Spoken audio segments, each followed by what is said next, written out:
The path of the warrior is like a boundless river. Assassin's Creed, what to do with you? You might be the only saving grace for Ubisoft, one of the falling giants of the video game industry, and yet you failed to reproduce that magic you once had. Be it Ezio, Altair, Edward Kenway and all those other heroes, some more iconic than others, they all have left a legacy that is pretty difficult to uphold. So, does Naoe and Yasuke's adventure enter the realms of epic sagas, or is it just another generic open world game with no unique selling points and no real impact on the gaming world? I consider myself a fan of the Assassin's Creed franchise, having played all the main entries and absolutely enjoying the hell out of them, with Assassin's Creed 2, Black Flag and Origins being my favorite ones. That is until Valhalla came out, which was actually the first game I got for PlayStation 5, and simultaneously bored and overwhelmed me with just everything. The nearly endless open world with the same repetitive quests, raids, lackluster base building and combat that was very melee focused but at the same time missed the, let's call it oomph or impact on hits, made me stop playing it halfway through. I got what I would call Assassin's Creed fatigue. Didn't even touch Mirage, I sometimes even forget it exists, but wanted to give it another go with Shadows, as I really looked forward to the setting. So, how did it do? Let's have a look. Greetings. I am Archibald, and we don't have much time.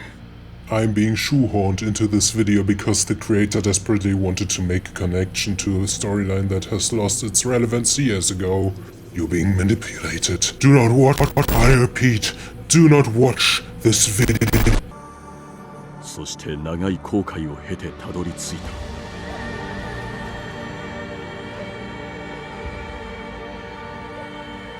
複雑で戦火の収まらぬ地。 The game starts off with Yasuke before switching to Naoe for a pretty long time, making her kinda the main protagonist as you take your first steps into the open world with her. Yasuke, however, is a samurai of the guy Naoe is trying to get to, so it's an interesting concept playing two protagonists from initially opposing parties. Naoe immediately fails the mission she got from her father, twice, leading to him getting killed, something that has never happened before in the history of cinema or gaming, and is left for dead by the shadow organization she's trying to take down throughout the game. And here we have the first instance of my new segment that I'm gonna call Hollywood Tropes I Don't Want to See in Video Games Anymore. We've barely been introduced to our protagonists and already a parent figure to one of them is being killed off. I don't have any connection to Naoe yet, so her father's death is first of all not at all surprising, because parents in Assassin's Creed games are never around for very long. I swear we will! Father!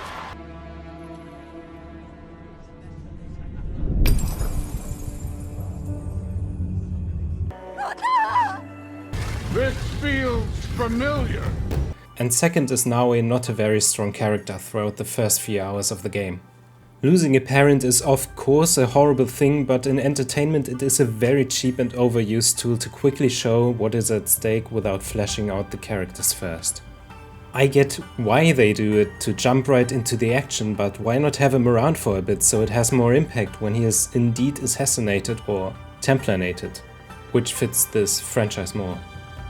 But that concludes the segment Hollywood Tropes I Don't Want to See in Video Games Anymore for now. Let's see if we will have it returned later. Generally does the pacing feel off at the start, like they wanted to give the characters room to develop but somehow rush it at the same time. They are fleshed out more throughout the game, but the initial introduction is not very promising. What is promising, however, is the way Yasuke is reintroduced as a playable character a bit later, as that happens with a badass cutscene. Kinda cheesy, but I like it. That calls for... but I must not. Make a Sigma edit.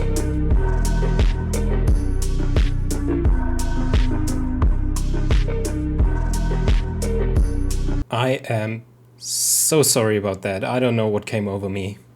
The choices that you make throughout the game don't matter. So why offer them at all? They all lead to the same outcome. There is a canon mode where all the choices are made for you, but it would have been nice if you had at least some benefit by choosing different paths. I liked Yasuke's storyline a lot more than Naoi's, both aren't revolutionary in terms of storytelling. I was always able to tell in which direction it was going to go, but Yasuke's had more weight to me as it's also made use of such lighthearted themes like slavery or racism. Both their stories are initially driven by revenge, so they have a lot in common. But speaking of the two protagonists, their friendship develops way too fast. They are starting off on opposing sides, as I already mentioned, but completely overcome their differences in the matter of one dialogue. Same goes for the romance options that have the same issue. You meet a character, everything happens very quickly during the missions, and suddenly they're in your base and you can't interact with them. So, yeah. All in all, the story is a pure vehicle. It's similar to a lot of stuff we have already seen in the same franchise, but I am glad that they included themes of trauma that are not just shrugged off, but elevate the characters to be at least somewhat interesting.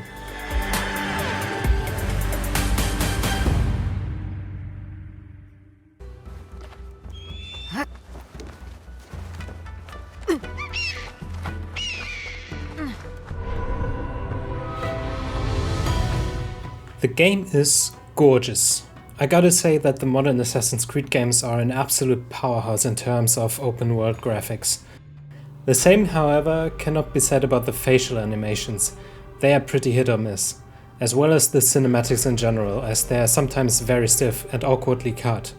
I know you can't really compare them to each other considering the scale, but a friendly reminder that The Last of Us Part 2 came out 5 years ago, and that's the level I want to see in AAA game cinematics nowadays. With the way the character models move their heads and bodies, it looks incredibly goofy at times. This might be a bit nitpicky, but if you're trying to be as close to reality as possible, the smallest inconsistencies can make everything seem uncanny, which is incidentally the perfect word to describe especially the children in the game. I'm not a developer, but somehow it seems like it's especially hard to make them look alive, not only in Assassin's Creed but also in many other games. The Witcher 3 comes to mind, which is also 10 years old again. Pretty inconvenient when one of the main characters is in fact a child. It's by far not as cursed as that creature in LX2, but nonetheless something that is uncomfortable to watch. The dynamic weather and seasons make the game feel really immersive, although they can lead to funny situations during cutscenes, like people going to a vantage point during a snowstorm and seeing jack shit while staring off into the distance. I had an example which was really funny when it happened, but I accidentally deleted all my footage after finishing the game, so I had to capture it all over again. That's why most of the stuff happening on screen takes place in NG+. I couldn't force myself to start from scratch. There are typical Ubisoft illnesses: people glitch into the ground or fly through the air, the player character gets stuck on vaultable surfaces because the climbing doesn't trigger the way it should, physics are very strange at times, but it's nothing severe. I mean, anything else would be damning considering the game came out half a year ago. The AI is incredibly dumb in good old Assassin's Creed fashion. Sometimes you can sneak right up into their faces, and in other instances they spot you from miles away. I played in performance mode on PS5, which ran pretty smoothly most of the time, but sometimes the game started stuttering, which could also be due to share play as I played it on a friend's account and didn't want to pay the 70 euros myself. Now, let's get into the heart of this video, the gameplay section. And first things first, you can pet cats and dogs. Every race has its own log, so you can populate your base with every kind of furry friend. That's the most important feature. The core gameplay is very fun, especially stealth, even though now I didn't always jump to the places I wanted her to. Yasuke feels very powerful, but playing him is not as fun as you would think, as it can turn into mere button mashing very quickly. He would suit my playstyle more, as I'm not a very stealthy guy, but I played Naue more because planning a route and taking the enemies down one by one is so much more exciting than running through the front gate and smashing through entire bases. Almost like that's the foundation the franchise was built upon in the first place. You can also recruit allies throughout the game, each with unique abilities, and I used none of them, at least voluntarily. It's the same as with the earlier Assassin's Creed games where you would recruit apprentices and such. I always forget that stuff exists. Going back to the seasons and something that really pissed me off the first time it happened, some stuff is only available for one of the characters, but the enemies reset after each season change. So it happened that I cleared a base with Naoe, switched to Yasuke to do something character specific, but after the loading screen the season changed and suddenly every enemy had respawned. The quest design also leaves much room for improvement, especially the side activities that are scattered throughout the world. They are incredibly repetitive, and anytime you go to a new area, you gotta do the same stuff all over again, and the map is huge, so the missions never seem to end. The worst thing about them is that you can't just ignore them. You have to do at least a certain amount to gain knowledge points that in turn unlock new skills. But they're so boring and add no gameplay value. I'll be honest, I for one could have gone without the 100th collection of lost pages, honoring shrines, or worst of all, meditation minigames. I have poor hand-eye coordination, what can I do? Luckily, there is a way to customize your experience, at least in some aspects. You want your assassinations to be guaranteed kills? Done. You don't like QTEs or are very bad at them like me? You can simplify them. I didn't do it, but to have the option is a nice touch and makes the game more accessible, even though it makes some skills obsolete.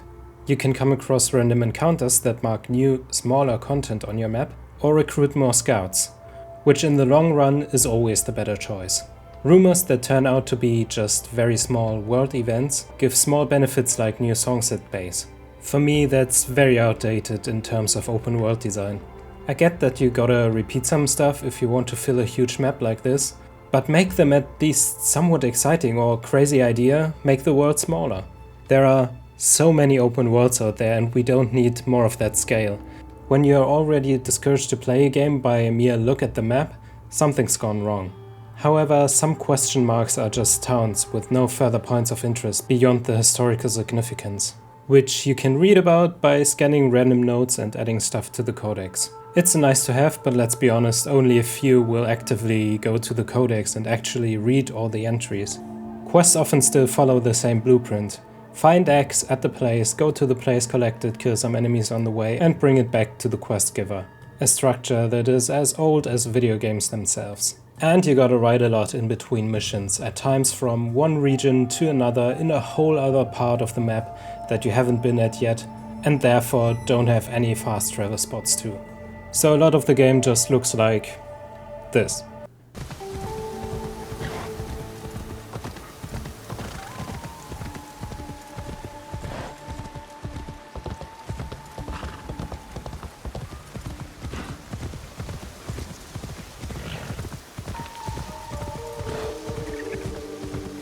I mean, I already said that I like the graphics, but I'll take exciting gameplay over beautiful environments any day.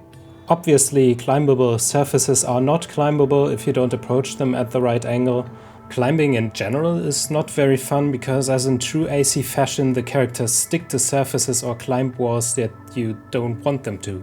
Or you just don't jump to the building you want to jump to and end up getting spotted while you just wanted to do one of the, as I already stated, incredibly dull side activities. Traversal through woods is also not very fun, as you either can't see anything besides leaves, slide down surfaces and sometimes get glitch stuck while doing that, or you can't find anything to climb at all. Something that also happened more than once was that I had to rewatch whole dialogue sequences when dying to a boss.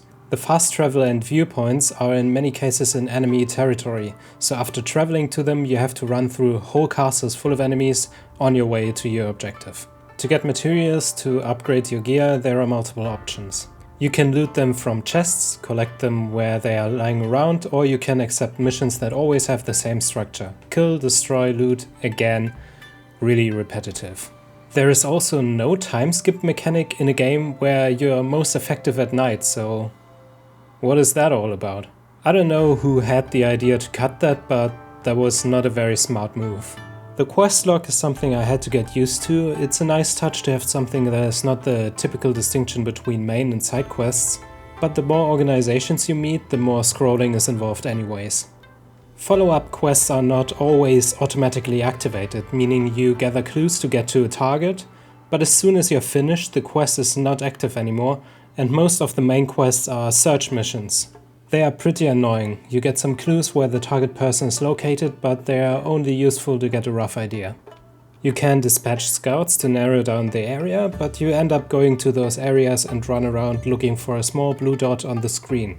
Sometimes the clues are so unhelpful that I sometimes ended up watching YouTube tutorials on where to find my targets instead of running around aimlessly. Just give us quest markers for Pete's sake. As I always say, I might be just too dumb to understand them, but you gotta get the dumb people as well. I get why they did that, at least I think I do, to have that tracking and research element, but it's just unnecessarily vague and frustrated me even more. Maybe it would have been better if that feature was used in few instances, but it's there for every single mission. Speaking of scouts, you also need them to snuggle. Snuggle resources. Yeah. You also need them to smuggle resources to upgrade your base, which is way better than in Valhalla. You can build your base in a way you like it, place buildings, pets and cosmetics and really individualize everything. If you're more creative than me, you can create truly beautiful homesteads where you would also like to spend time in real life. But I stuck to a more practical approach. There are some quality of life features, like you can auto-follow the NPCs, which is good, because then there is no risk of them being faster than your walking speed and slower than your running speed. But there is also an in-game shop with cosmetics, and I hope every single one of you ignored it, because no one should pay for extra stuff in a full price, least of all a freaking single-player game. I'll be honest, if I didn't plan on doing a review about the game, it would have met the same fate as Valhalla, meaning that I stopped playing it halfway through. It is another installment in a franchise that is absolutely bloated with a map that is way too big for its own good. Maybe if they focused on the core mechanics, meaning the stealth, and scaled the map down to a digestible level like they apparently did with Mirage, I would look more fondly at it. The way it ended up being, I feel like it is time for me to move on from the Assassin's Creed franchise and Ubisoft games altogether, because it's a shit company. I can stop playing now. So why is it still running? What's going on? Do I like it deep down? What's happening? You did not heed my warning. What a shame. For now, you're obligated to subscribe and watch the other videos of the devils. You are trapped now in the limbus of his content. Forever.